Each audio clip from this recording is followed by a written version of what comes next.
Prophecies about the end of the world can attract a lot of interest from people, most of whom are deeply concerned about trying to uncover who is controlling the world and how they are going about doing it. There is a never-ending supply of videos about how we're being deceived by big government, big business, and a corrupt media, the ruling elite. They feature everything from government cover-ups of UFOs to flat earth theories, from whether 9/11 was an inside job to who is the Antichrist. However, discussions about these topics almost universally fail to provide the all-important solutions to the most important problems facing the world today. If we leave the real solution out of the picture, we can become derailed and end up supporting a more subtle, widespread conspiracy without even realizing it.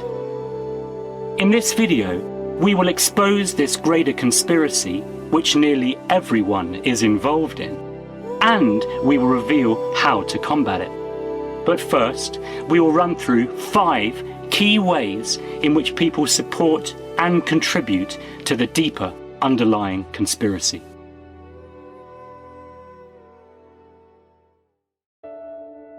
The first way that people support the conspiracy is through distraction. The devil loves to get us searching down rabbit holes in order to lose sight of the bigger picture. The result is that we invest time and energy in a misplaced pursuit rather than zeroing in on the real source of the problem. Sensationalism of any sort is, by its very nature, attractive. So people who are skilled at creating mystery, intrigue, or suspicion use it to sell various products or ideas. But be warned, in trying to get to the bottom of one theory, we can allow the wool to be pulled over our eyes about something far more relevant and important. There are many false flag operations, a preponderance of propaganda and misinformation that eventually becomes debunked or exposed as a hoax should get us to doubt the next bit of sensational truth that comes out. Consider the possibility that while you're investing a lot of time developing new theories, maybe the real truth is being lost or diluted beyond recognition. For example, many people became convinced that the world was going to end on the 1st of January 2000, or that there would be an alien invasion during the 2012 London Olympics, or that Obama was never going to vacate the White House, or more recently, that the rapture was going to happen on the 23rd of September 2017. Of course, at some point, major events will happen. But if we jump on the bandwagon of every announcement that gets made, we're only going to end up losing focus and losing credibility. It is common to hear conspiracy theorists talking about the truth being hidden in plain sight. However, most of these same people fail to recognize the real truth being hidden from the masses. Keep watching to find out what this is.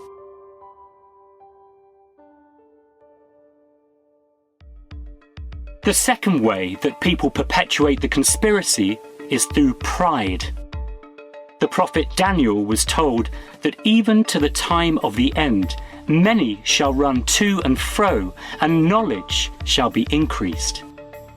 Daniel's prophecy supports a prediction that the Apostle Paul made about people in the end times being ever learning and never able to come to the knowledge of the truth. Often, when conspiracy theorists discuss their ideas, it can sound like a competition to outdo the next person with some new piece of information that they've just learned. It's not uncommon to be asked something like, "Haven't you heard that the government is poisoning the public through chemtrails, or by putting fluoride in our drinking water?" People like to give the impression that they're experts about what is really going on. Knowledge has indeed been greatly increased in these last days, as more and more information, and a lot of misinformation too, has become available on the internet. There is almost no end to what people can find out or convince themselves that they've dug up through so-called research. However, unless we are willing to be changed by the truth, often in very fundamental ways, any knowledge we obtain is likely to be more of a hindrance than a help in solving the real problems of the world and the real problems in our own lives. All that knowledge can get us so puffed up with pride that it can block out our ability to recognize what is subtly going on behind the scenes of our own rather limited knowledge. In some cases, it may be true that we know more about what is going on than the next person. However, it is easier to accumulate knowledge about the problems in the world than it is to live out the solutions to those problems. Unless we do the latter, our knowledge is pretty much useless, and we're more likely to end up perpetuating the problems while deceiving ourselves that we're a part of the solution.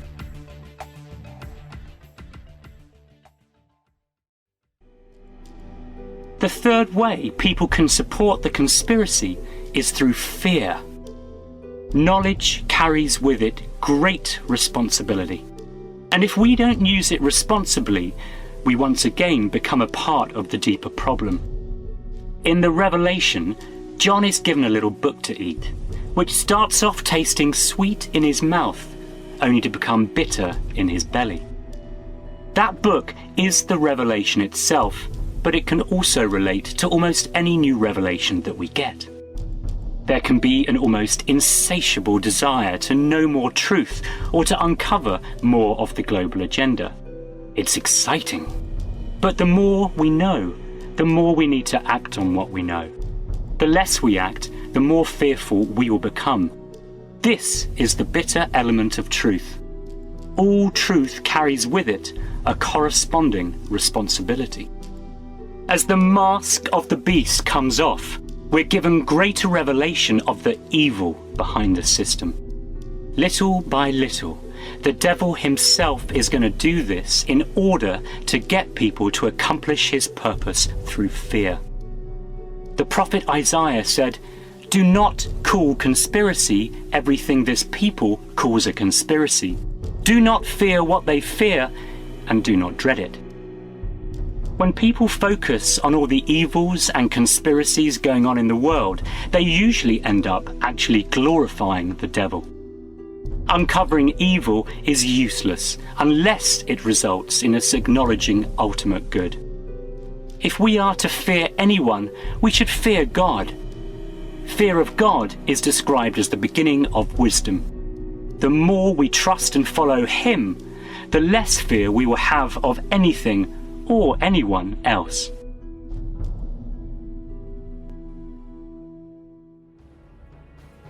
The fourth way we can support the conspiracy is through hatred. We can become so consumed with pointing fingers at the banking cartels or at secret societies like the Illuminati or the Freemasons. And we can become so obsessed with accusations and dreams of wiping out these tyrants that we never get around to dealing with the tyrants within ourselves. The evil goes much deeper than the Rothschilds and the Rockefellers, who are just humans controlled by Satan. Our fight is not against people like them, but against demonic spiritual forces like pride, fear and hatred. These real rulers of the darkness in the world have really infected all of us. The people in power may be more responsible and more complicit in the global conspiracy than we are, but this does not stop us from being responsible and complicit too. Throughout history, people who have tried to oust corrupt governments and powers through violence and hatred have rarely ended up offering something better. In many cases, they became as corrupt, or even worse, than the governments which they overthrew. The real revolution is not won by weapons of war, but by allowing the truth to change our hearts. Only through personal change can we demonstrate a more noble way for others to follow. We may well be killed in our attempts, but at least we will have saved our own souls in the process. what may look like failure on an earthly level will be triumph in the spiritual realm.